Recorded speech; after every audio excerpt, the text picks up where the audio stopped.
Hey guys, my name is Rodrigo Kane and I'm a Brazilian Jiu Jitsu black belt with Valente Brothers Jiu Jitsu, and I've been training since 1994.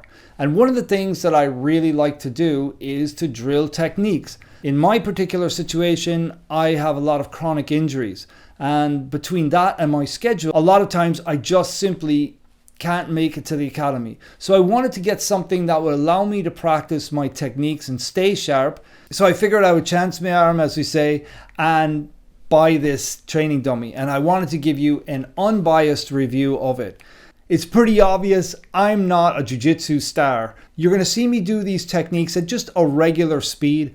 I'm not trying to rip the arms or the legs or the neck off the dummy. I'm going to just be doing it at a regular speed, and I'll be telling you some of the things that I'm encountering while I am working out with the dummy. So you'll be able to make a more informed decision on whether or not this training implement will work for you.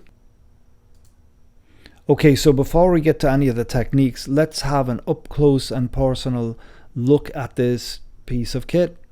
Now you'll notice that, well, the first thing I think of when I see that hand is I want to wrist lock it, which works really well on this dummy. But you will notice the stitching and the material itself are really second to none. They are super rugged. This piece on the back is held in place by industrial strength Velcro, and there is a zipper, heavy duty zipper, and inside the stuffing is repurposed shirts and sheets and bits and bobs like that sort.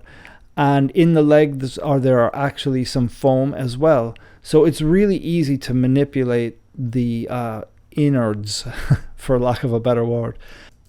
Now you can see that this dummy is sitting upright, which is what differentiates it from other dummies, and that's because the hips are flexed and the knees are above the hip line, which allows the feet to be also upright when it's in the supine position, which is very cool as well.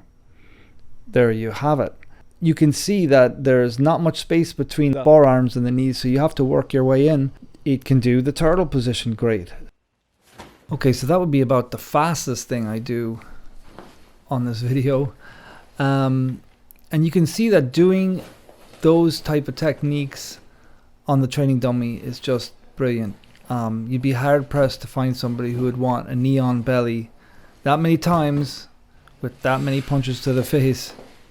Now with the Americanas and the Kimuras, I had to take some of the stuffing out of the shoulders to allow the dummy to be able to even do those techniques.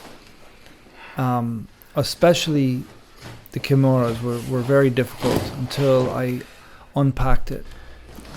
And here we have Grandmaster Elo's favorite neck crank, and some Josh Barnett diaphragm compression. Now you might be wondering how heavy the dummy is, and it is 50 pounds when fully packed. I took some of the stuffing out, so mine be a wee bit lighter. But I have to say, even though it is, it's still, moving it around is not super easy. I mean, it's dead weight. And here's the lovely arse end of the training dummy.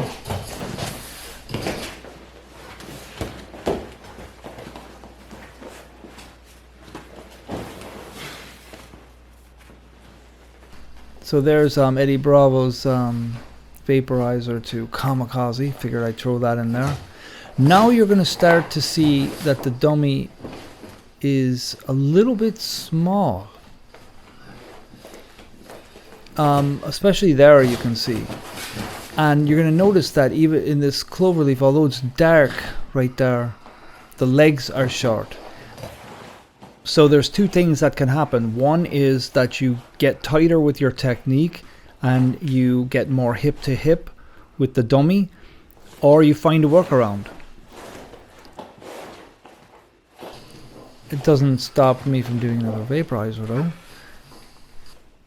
So that's what I think is the downside to the dummy, and that is that the legs are short, but the benefits far outweigh that shortcoming. On this particular roll here, you're going to see that I just adjust my bum and I'm able to grab the heel no problem. So really what you have to do is problem solve, and find workarounds. In that regard, I mean, you just have to pay attention to the adjustments you need to make. Sounds like jiu-jitsu to me. This is a nice setup from Neil Melanson.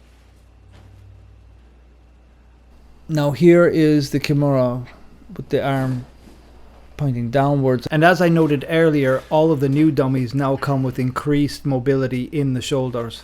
If I was any larger, this, you know, sticking myself in between the legs and the arms would be difficult. Now here I'm setting the dummy up to do a false reap a la Jacob Couch. So sure fun to give it a go here, and this time I got the heel.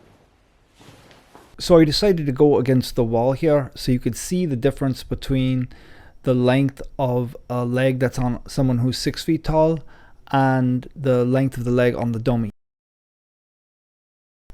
So I know there are a lot of butterfly guard players out there, and as you can see, if you prop the dummy up, you can practice your butterfly guard, which is really cool. So this is just gonna lead me right into the mounted triangle, and I turn the dummy towards us so you can see the obligatory arm break. And yeah, here's another butterfly guard with the shoulder crunch and into that crazy mount and the clover leaf. No problems, just having a lot of fun. Let's go over the pros and cons of everything we've covered. The first thing is that the dummy is really well made. It is super durable, the stitching is brilliant, the dummy is comfortable to work with in terms of tactile feel. It has many unique positions that other dummies simply can't get into, which is the sitting position, the particular supine position with the feet facing forward, the ability to do butterfly guard, and then there's something I didn't cover. I didn't have a harness, but they sell a harness which allows you to lift the dummy up to practice Imanari rolls, your inside and outside ashis when the opponent is standing. As you saw, I was able to do a very wide variety of techniques. The slight downside to the dummy is that the legs are a little bit short, and if you're over 6'2", I think you might find the dummy to be a little bit small altogether. But aside from that, I think that the benefits, as I said earlier in this, far outweigh the downside. It will certainly allow you to work on your memorization of techniques, because you're going to be hard pressed to find somebody who's willing to go over all the crazy techniques that you want to do time and time and time again without getting worn out. This dummy ain't going to get worn out. So there you have it. I'm really interested to hear from you. Leave your comments and questions below. And if you're going to comment something like, hey, that's not as good as Gordon Ryan, really? All the best and see you on the mats.